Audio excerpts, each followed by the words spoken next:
Good evening दोस्तों आप सभी के लिए। और दोस्तों मुझे उम्मीद है आपकी पढ़ाई जो है दोस्तों अच्छी चल रही होगी, बेहतर चल रही होगी, बेस्ट चल रही होगी। और आपको पता है दोस्तों ये हमारी तांडव सीरीज चल रही है, जिसमें दोस्तों हम RRB group D, ALP technician और जेई के से रिलेटेड जितने भी प्रीवियस ईयर एग्जाम हुए हैं, जैसे कि दोस्तों टेक्नीशियन का और एएलपी का और जेई का 2024 में हुआ है, ग्रुप डी का 2022 में एग्ज़ाम हुआ है, तो उनके जितने प्रीवियस ईयर पेपर हुए हैं आपके, वो सारे क्वेश्चन हम इस वीडियो में कराते हैं। जिसमें दोस्तों जैसे कि आपको पता है दोस्तों, पहले ग्रुप डी का पेपर कराया जाता है, फिर एएलपी, फिर टेक्नीशियन, फिर जेई, फिर दोबारा से ग्रुप डी, इस प्रकार से ये क्रम चलता रहता है। तो आपको पता होना चाहिए दोस्तों, ये तांडव सीरीज जो है, जितने भी स्टूडेंट हैं, चाहे वो ग्रुप डी की तैयारी कर रहे हों, चाहे एएलपी, चाहे टेक्नीशियन, चाहे जेई, सभी के लिए बहुत ही ज़्यादा इंपॉर्टेंट सीरीज है।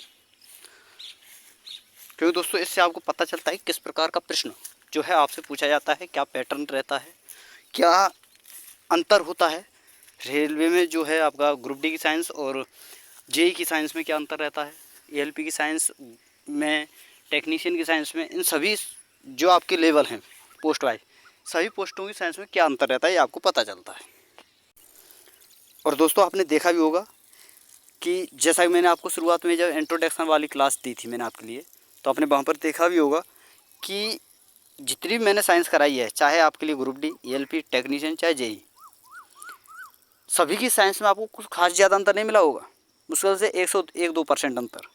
बाकी आप देखेंगे ना, तो ग्रुप डी की साइंस शायद मैं समझता हूँ दोस्तों 2022 की जो पूछी गई है, वो जेई से भी बेहतर और अच्छे लेवल की पूछी गई थी।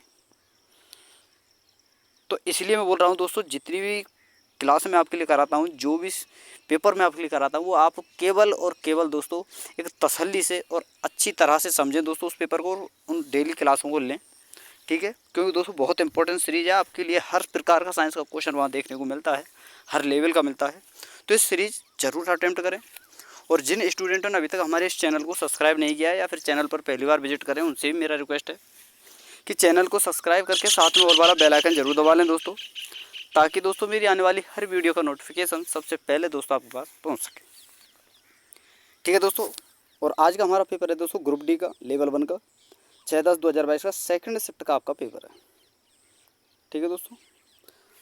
तो चलिए दोस्तों, इस शिफ्ट के सारे क्वेश्चन जीके और साइंस से रिलेटेड जितने प्रश्न पूछेंगे, सारे प्रश्नों को हम एक एक करके डिस्कस करते हैं। तो देखिए दोस्तों, शुरुआत होती है हमारी साइंस से। इसमें सबसे पहले हम साइंस के जितने क्वेश्चन हैं वो कराएंगे, फिर उसके बाद दोस्तों जीके से रिलेटेड जितने क्वेश्चन पूछे गए थे वो हम इसमें कराएंगे। तो बात करते हैं दोस्तों साइंस की, जिसमें पहला क्वेश्चन आपसे पूछा गया था कि डैश पर क्लोरीन की अभिक्रिया द्वारा ब्लीचिंग पाउडर निर्मित होता है। यानी क्लोरीन की अभिक्रिया किससे कराएं जिससे कि ब्लीचिंग पाउडर का उत्पादन हो, यानी ब्लीचिंग पाउडर निर्मित हो। तो ये होता है दोस्तों आपका कैल्शियम हाइड्रोक्साइड की क्रिया। जब हम क्लोरीन से कराते हैं तो हमें क्या प्राप्त होता है दोस्तों, ब्लीचिंग पाउडर। और साथ में क्या दोस्तों, जल, जल भी हमें प्राप्त होता है। ठीक है, तो ऑप्शन नंबर 3 इसका सही आंसर होगा। अगला प्रश्न है दोस्तों, यहाँ आपसे पूछा गया था कि निम्न में से कौन सा रासायनिक समीकरण गलत है। अब देखिए दोस्तों, सही समीकरण को संतुलित करने का एक नियम मैंने आपके लिए बताया था कि जिस प्रकार से इधर, जैसे यहाँ पर आयरन के 3 अणु हैं, यहाँ पर हाइड्रोजन के 8 अणु हैं, तो इधर भी उतने ही अणु होने चाहिए आपके, तभी वो समीकरण जो है संतुलित माना जाए। और एक इम्पॉर्टेंट चीज़, जैसे ये 2H है, तो 2 है ना दोस्तों, ये H के सामने भी है, और H के साथ में कोई और संख्या भी और एलिमेंट होता तो उसके साथ भी होता। लेकिन जो पीछे की संख्या जो होती है दोस्तों, ये केवल उसी तत्व के मानी जाती है जिसके पीछे ये लगी हो। जैसे यहाँ पर CH3 है, तो कार्बन के साथ नहीं, केवल हाइड्रोजन के साथ। अब इससे यहाँ पर दोस्तों आप चेक करोगे कि कहाँ पर कितने अणु हैं। जैसे इधर ये समीकरण है, इधर हमारे पास ये समीकरण में जो है उत्पाद बन कराया। अब इसमें यहाँ पर हाइड्रोजन के 2 अणु हैं, तो यहाँ पर भी हाइड्रोजन के 2 हैं। यहाँ पर दोस्तों कार्बन का 1 है, यहाँ पर भी कार्बन का 1 है, जो कि मैं पहले ही बता चुका हूँ। अगर नीचे की तरफ लगे संख्या, जो मान होता है संख्यात्मक मान, वो नीचे की तरफ लगे तो हमेशा उसी के साथ माना जाए जिसके नीचे वो लगा है, और आगे की तरफ लगे तो वो सभी के साथ माना जाएगा। ठीक है, तो कार्बन का 1, अब यहाँ पर ऑक्सीजन का 1, तो यहाँ पर भी ऑक्सीजन का 1, तो ऑप्शन नंबर 4 इसका सही आंसर हो, यानी यही आपका सम्मिलित है। सॉरी दोस्तों, CH2 ओ, COH2 है दोस्तों। तो आपका देखिए दोस्तों हाइड्रोजन के दो अणु, यहाँ पर हाइड्रोजन के, ऑक्सीजन का एक, ऑक्सीजन का एक, और कार्बन का एक अणु है। कार्बन के यहाँ पर एक अणु है, यहाँ पर दो अणु है। सॉरी दोस्तों, देखिए ये दो जो है यहाँ पर हाइड्रोजन के साथ लगा हुआ है, तो ये आगे का माना जाएगा ना कि पीछे का। ठीक है, ये चीज़ याद रखना। थोड़ी सी सॉरी दोस्तों गलती हो गई, बाकी ये चीज़ें आपको याद रखनी। तो ऑप्शन नंबर 4 इसका सही आंसर होगा। अगला प्रश्न है, यहाँ आपसे पूछा गया था कि जब चालक चुंबकीय क्षेत्र के अंतर्गत गतिमान होता है तो प्रेरित धारा की दिशा डैश के द्वारा ज्ञात की जाती है। तो देखिए दोस्तों, जब चालक चुंबकीय क्षेत्र के अंतर्गत गतिमान होता है तो उस समय जो धारा है, धारा की दिशा जो ज्ञात की जाती है वो की जाती है दोस्तों फ्लेमिंग के दाएं हाथ के नियम से। तो इसका ऑप्शन नंबर 4 सही आंसर होगा। अगला प्रश्न है दोस्तों, यहाँ आपसे पूछा गया था कि मेंडलीव की आवर्त सारणी का उपयोग करते हुए बेरियम और पोटेशियम के ऑक्साइडों के लिए सही सूत्र का चयन कीजिए। तो आपको बताया ऑक्सीजन जब क्रिया हम बेरियम से और पोटेशियम से कराते हैं तो हमारे पास बनता है दोस्तों बेरियम ऑक्साइड और पोटेशियम ऑक्साइड। तो बेरियम ऑक्साइड का फॉर्मूला होता है BaO और पोटेशियम का K2O। तो ऑप्शन नंबर 4 आपका सही आंसर होगा। अगला प्रश्न है दोस्तों, यहाँ आपसे पूछा गया था, ये रहा कि ऑक्सीजन की मदद से पायरुवेट का विघटन डैश में होता है। तो पायरुवेट का विघटन जो होता है दोस्तों, ये होता है आपका माइटोकॉन्ड्रिया में, यानी ऑप्शन नंबर 3 आपका सही आंसर होगा। और अगर आपने पढ़ा हो तो क्रेब्स चक्र अगर आपने पढ़ा हो तो वहाँ पर दोस्तों पायरुवेट का ही निर्माण होता है माइटोकॉन्ड्रिया में। ठीक है, तो ये आपको पता होना चाहिए। अगला प्रश्न है दोस्तों, यहाँ आपसे पूछा गया था, ये रहा कि लवण जल के विद्युत अपघटन द्वारा इनमें से कौन सा उत्पाद बनता है। जो लवणीय जल जो होता है और उसका विद्युत अपघटन कराया जाए तो हमारे पास कौन सा उत्पाद बनकर आता है, ये आपसे पूछा गया है। तो ये बनकर आता है दोस्तों हमारे पास सोडियम हाइड्रोक्साइड। ऑप्शन नंबर 4 आपका सही आंसर होगा। और दोस्तों ये सारे के सारे क्वेश्चन जो मैं आपके लिए करा रहा हूँ, हर क्वेश्चन को आपको याद रखना है, देखना है, समझना है। ठीक है, क्योंकि दोस्तों यही क्वेश्चन है जो आपको रिपीट होते हैं। आगे चलते हैं दोस्तों। अगला प्रश्न है आपका, यहाँ आपसे पूछा गया था कि द्विविस्थापन अभिक्रिया का सही उदाहरण क्या है।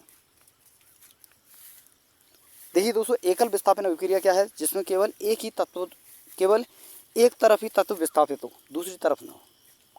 और द्विविस्थापन जिसमें दोनों तरफ तत्वों का जो है स्थान परिवर्तित हो। जैसे यहाँ पर दोस्तों CuSO4 है और यहाँ H2S है। अब यहाँ पर बना दोस्तों हमारे पास ये क्या हुआ दोस्तों, ये जो S है, ठीक है, ये सल्फेट जो है इसने क्या किया दोस्तों, SO4 को विस्थापित कर दिया। तो यहाँ पर CuS बना ये। अब SO4 ने क्या किया दोस्तों, H2 को विस्थापित किया, H2 के साथ जुड़ा और सल्फेट को विस्थापित किया, तो यहाँ पर H2SO4 बना। तो ये है आपकी दोस्तों द्विविस्थापन अभिक्रिया, यानी ऑप्शन नंबर 1 इसका सही आंसर होगा।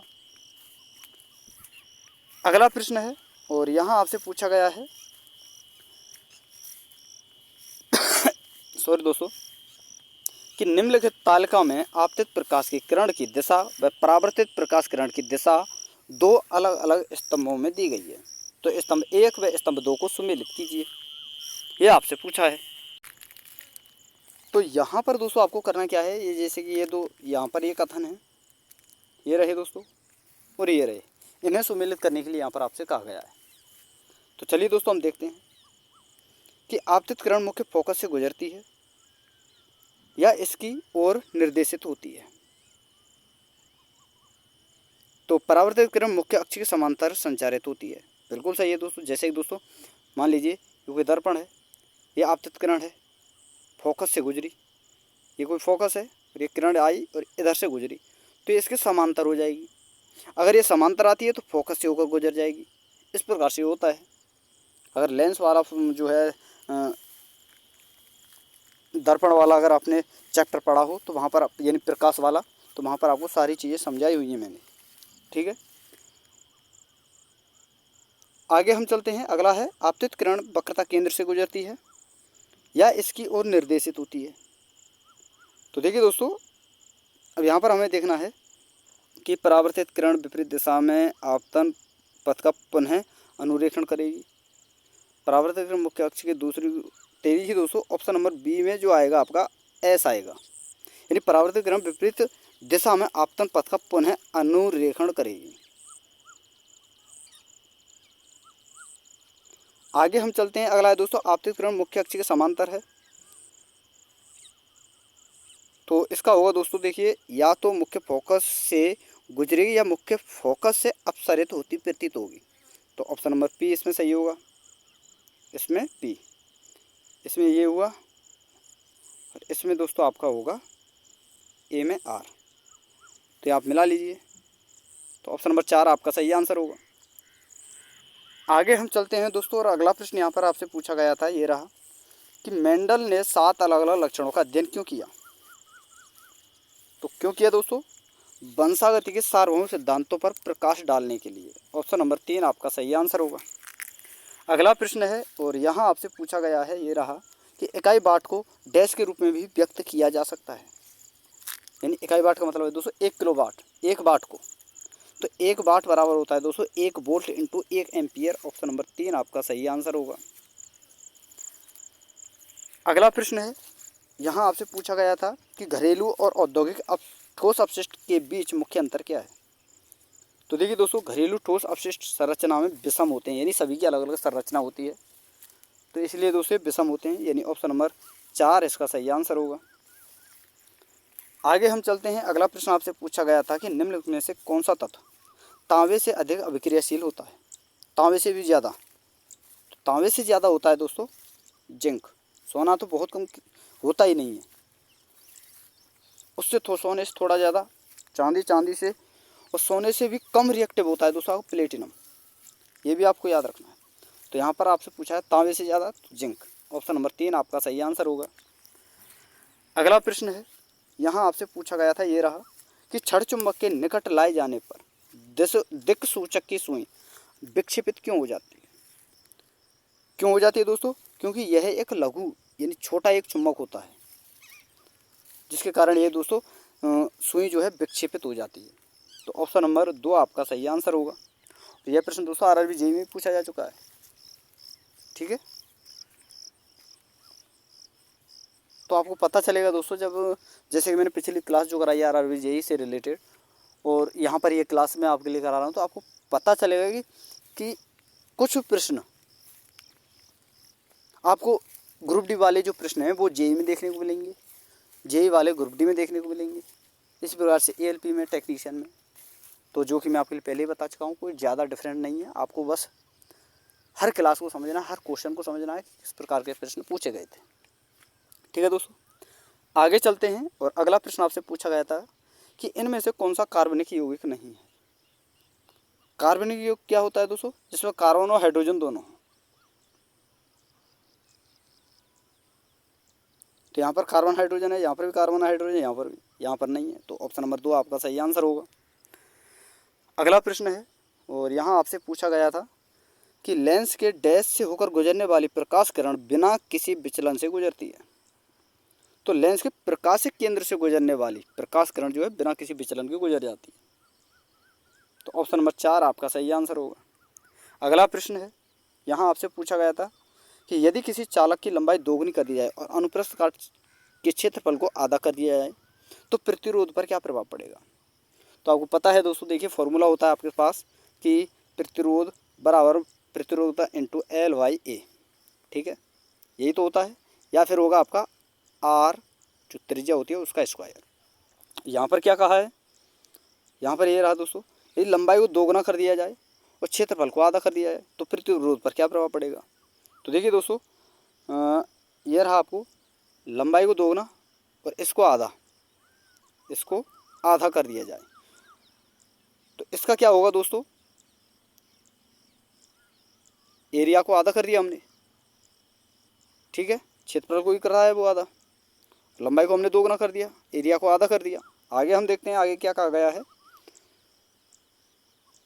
तो प्रतिरोध पर क्या प्रभाव पड़ेगा। अब देखिए दोस्तों, प्रतिरोध पर पूछा है तो ए हमारा ये A/2 है, तो ए तो नीचे ही रहेगा, 2 ऊपर चला जाएगा, तो इसका गुणा जब हम इससे करेंगे तो यहाँ पर ये गुणा में चला जाएगा। जब हम इसका गुणा करेंगे, प्रतिरोधकता के बदलने पर प्रतिरोध पर कोई प्रभाव नहीं पड़ता है, ये भी आपको पता होना चाहिए, ठीक है। केवल लंबाई से ही प्रभाव पड़ता है प्रतिरोध पर और एरिया से। तो यहाँ पर क्या है दोस्तों, 4L हो जाएगा ये आपका। यानी दोस्तों प्रतिरोध जो है लंबाई के समानुपाती है, तो यानी 4L लंबाई 4 गुना है तो प्रतिरोध भी 4 गुना हो जाएगा। यानी ऑप्शन नंबर यहाँ पर कौन सा दिया गया है दोस्तों, 3 आपका सही आंसर होगा। आगे हम चलते हैं और अगला प्रश्न यहाँ पर आपसे पूछा गया था, ये रहा कि सॉरी दोस्तों, किसी चालक का प्रतिरोध इसके डैश के अनुक्रमानुपाती होता है। अभी बताया था मैंने, R बराबर प्रतिरोधकता इंटू L/A। तो समानुपाती पूछा है, समानुपाती या अनुक्रमानुपाती कुछ पूछे, एक ही चीज़ होता है समानुपाती और अनुक्रमानुपाती। तो ये लंबाई के होता है। ऑप्शन नंबर 4 आपका सही आंसर होगा। अगला प्रश्न है और यहाँ आपसे पूछा गया था कि नीले और लाल प्रकाश को समान मात्रा में मिश्रित करने पर कौन से रंग का प्रकाश जो है निर्मित होगा। तो ये होगा दोस्तों आपका मेजेंटा। ऑप्शन नंबर 3 आपका सही आंसर होगा। और दोस्तों आपसे मेरा रिक्वेस्ट है कि अगर आपको पसंद आ रही हो, कंटेंट आपको पसंद आ रहा हो, तो वीडियो को दोस्तों लाइक करते चलें, शेयर करते चलें। और अभी तक जो स्टूडेंट हमारे सीरीज से नहीं जुड़े हैं उनसे भी मेरा रिक्वेस्ट है सीरीज से जुड़ें, रेगुलर क्लास लेते रहें। क्योंकि आपको पता है दोस्तों आपकी ALP का भी एग्ज़ाम होगा, ग्रुप डी का भी एग्ज़ाम होगा, टेक्नीशियन का भी फॉर्म चल रहे हैं। और आपको पता है दोस्तों हर साल वैकेंसी आया करेंगी आपके पास। तो तैयारी बहुत ज़रूरी है और हर पैटर्न को, हर क्वेश्चन को आपको देखना है, प्रीवियस ईयर के भी और आपके प्रेजेंट में जितने प्रश्न पूछे जाते हैं वो भी आपको देखने हैं, ताकि सारी चीज़ें आपको अच्छी तरह से समझ में आए, एक एक प्रश्न आपको अच्छी तरह से याद हो। क्योंकि दोस्तों कोई पता नहीं एग्जामिनर कब कहाँ से कैसा प्रश्न पूछ ले, ठीक है। तो ये चीज़ें आपको ध्यान में रखनी है। आगे चलते हैं दोस्तों। अगला प्रश्न है, यहाँ आपसे पूछा गया था कि सही कथन की पहचान कीजिए। जैसे ये भी प्रश्न पूछा गया था दोस्तों RRB JEE में, और सेम यही पूछ लिया गया है ये भी, कि गुणसूत्र वाले शुक्राणु में 22 गुणसूत्र होते हैं और 22 गुणसूत्र वाले शुक्राणु में 23 होते हैं। ये तो गलत है दोस्तों, क्योंकि सभी में 23 होते हैं। तो यहाँ पर 23, यहाँ पर 22, ये तो गलत हो जाएगा। यहाँ पर 22, यहाँ पर 22 गलत, यहाँ पर 22, यहाँ पर 23 गलत, यहाँ पर 23, यहाँ पर 23, तो दोनों से ऑप्शन नंबर 4 आपका सही आंसर होगा। पढ़ने की ज़रूरत ही नहीं है दोस्तों, खाली सही आपसे पूछा है तो सभी दोनों में ही जो है दोस्तों 23 पाए जाते हैं, और दोनों में 23 हो तो वही ऑप्शन आपका सही आंसर होगा। आगे चलते हैं दोस्तों। अगला प्रश्न है, यहाँ आपसे पूछा गया था कि निम्न में से किस तत्व में इलेक्ट्रॉन ग्रहण करने की प्रवृत्ति अपेक्षाकृत अधिक होती है। इलेक्ट्रॉन ग्रहण करने की तो ये पाई जाती है दोस्तों फ्लोरीन में। ऑप्शन नंबर 3 आपका सही आंसर होगा। अगला प्रश्न है, यहाँ आपसे पूछा गया था कि मानव हृदय में फुफ्फुसीय सिरा डैश से जुड़ा होता है। तो फुफ्फुसीय सिरा जो होता है दोस्तों ये जुड़ा होता है आपका बाएं आलिंद से। ऑप्शन नंबर 1 आपका सही आंसर होगा। अगला प्रश्न है, यहाँ आपसे पूछा गया था कि रक्त का इनमें से कौन सा घटक प्रतिरक्षा को बढ़ावा देता है और कीटाणुओं से लड़ने में शरीर की मदद करता है। तो ये होते हैं दोस्तों श्वेत रक्त कणिका, यानी जिन्हें दोस्तों WBC कहते हैं, व्हाइट ब्लड सेल्स इंग्लिश में।